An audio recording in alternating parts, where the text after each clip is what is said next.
l'éducation est un droit fondamental dont tous devraient jouir de manière égale. Encore aujourd'hui, dans le monde, de nombreux enfants vulnérables n'ont pas accès à l'école pour des raisons variées, pauvreté, guerre, pandémie de Covid-19.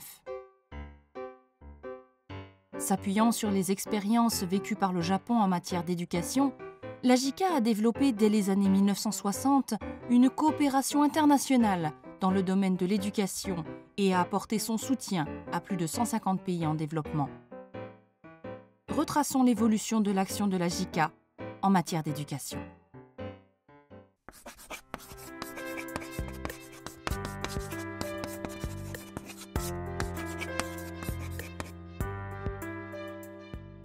Le soutien au développement engagé par le Japon a mis l'accent dès le début sur la formation des ressources humaines, partant de l'idée selon laquelle le développement humain constitue la base pour le développement d'un pays. Outre son soutien en matière d'enseignement supérieur, d'apprentissage technique et de formation professionnelle, la JICA a déployé ses volontaires dans des écoles primaires de pays en développement dès le début de son programme de volontariat pour la coopération internationale dans les années 1960. Mais c'est durant les années 1990 que la coopération japonaise en matière d'éducation primaire s'est intensifiée. La Conférence mondiale sur l'éducation pour tous, tenue en 1990, a marqué un tournant dans la stratégie mondiale de développement en faveur de l'éducation de base. En réponse à cette prise de conscience internationale, la JICA a élargi sa coopération en matière d'éducation de base, en lançant une série de projets couvrant les domaines dans lesquels le Japon possède une vaste expérience, tels que l'enseignement des sciences et des mathématiques, la formation des enseignants et la construction d'écoles. Dans les années 2000, le taux de scolarisation a augmenté dans les pays en développement, mais la question s'est posée de savoir comment organiser une coopération en éducation pour les régions et les individus exclus des bénéfices du développement. C'est également à cette époque que le concept de sécurité humaine, qui accorde la priorité au bonheur et à la dignité des individus en situation vulnérable, est devenu un des piliers majeurs de la politique d'aide internationale du Japon. Dans ce contexte, la JICA a lancé le projet École pour tous, visant à améliorer l'éducation dans les zones rurales d'Afrique subsaharienne, ainsi que des projets de soutien à l'éducation pour les personnes vulnérables, filles, enfants handicapés et enfants en situation post-conflit et post-catastrophe. Malgré un plus grand nombre de problèmes et de difficultés par rapport aux années 1990, de nombreux résultats positifs ont été enregistrés grâce notamment aux connaissances accumulées en développement de l'éducation et aux partenariats élargis avec des organisations internationales. Depuis peu, des entreprises du secteur privé se montrent actives dans la coopération en éducation de base. Les financements et l'expertise du secteur privé jouent un rôle important dans le soutien à l'éducation des pays en développement.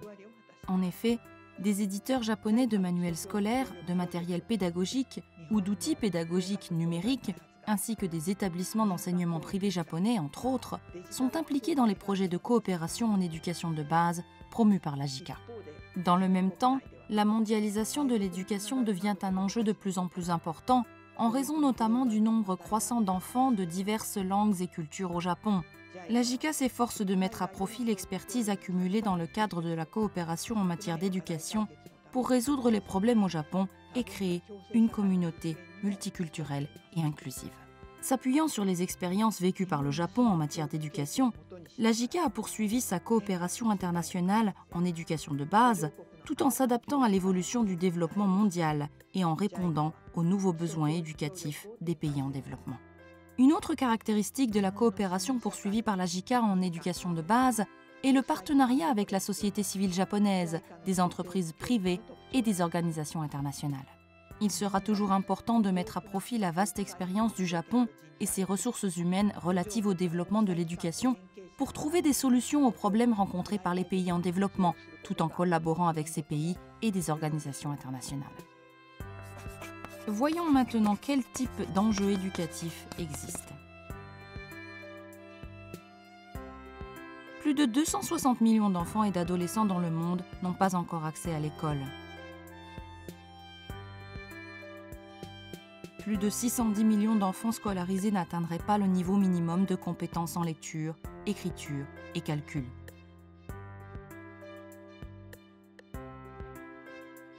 Il y a des enfants qui sont exclus de l'éducation pour des raisons variées: pauvreté, genre, handicap, conflits armés, ethnie, langue, disparité entre zones urbaines et rurales. Il y a également ce que l'on appelle la crise de l'apprentissage, problème des jeunes qui accèdent à l'âge adulte sans avoir acquis les compétences scolaires élémentaires.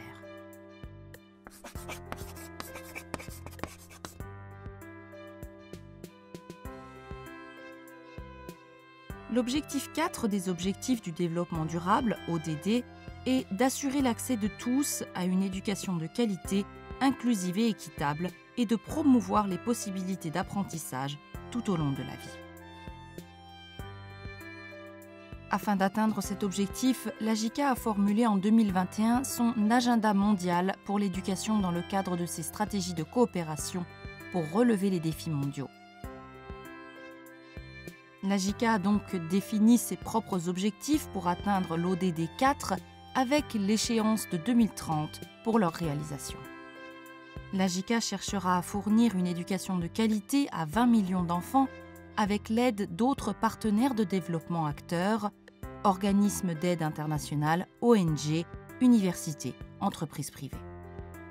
La JICA adopte 3 approches en matière d'éducation de base. La première approche consiste à améliorer l'apprentissage à travers le développement de manuels scolaires et de matériel pédagogique. La deuxième approche est de promouvoir la coopération entre les communautés locales et les écoles. Et la troisième approche consiste à fournir une éducation qui ne laisse personne de côté. Examinons chacune de ces approches. La première approche, c'est d'améliorer l'apprentissage à travers le développement de manuels scolaires et de matériel pédagogique. Dans les pays en développement, de nombreux enfants n'ont pas encore atteint le niveau minimum de compétences en lecture, écriture et calcul.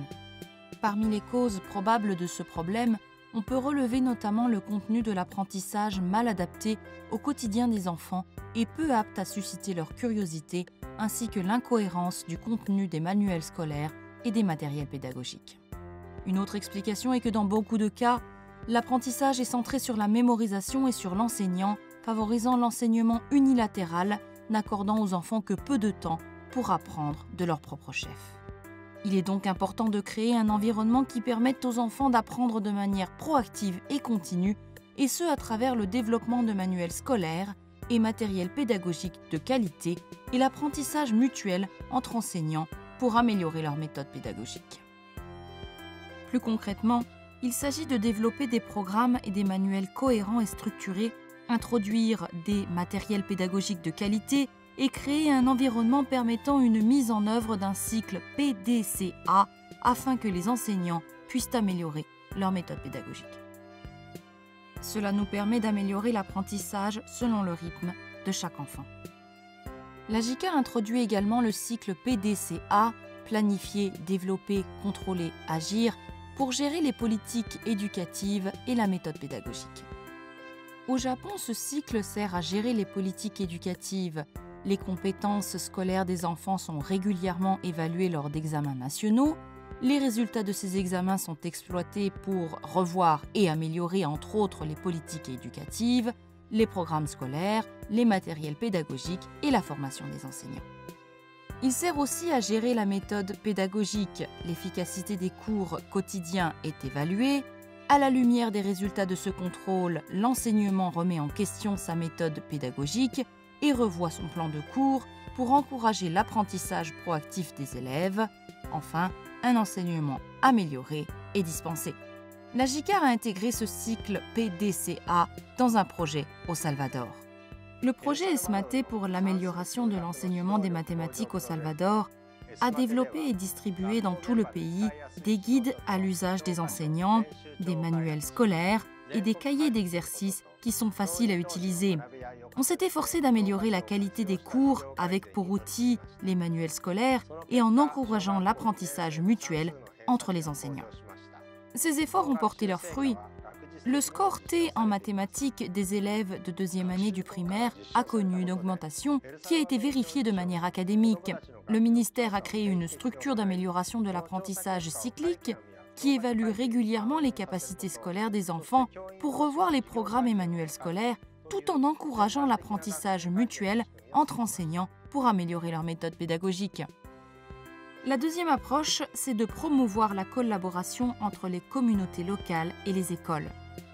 Depuis les années 1990, des gouvernements africains subsahariens ont mis en œuvre la gratuité de l'enseignement primaire avec pour but de faire progresser le taux de scolarisation et ont commencé à distribuer des subventions aux écoles en créant des comités de gestion scolaire pour les recevoir.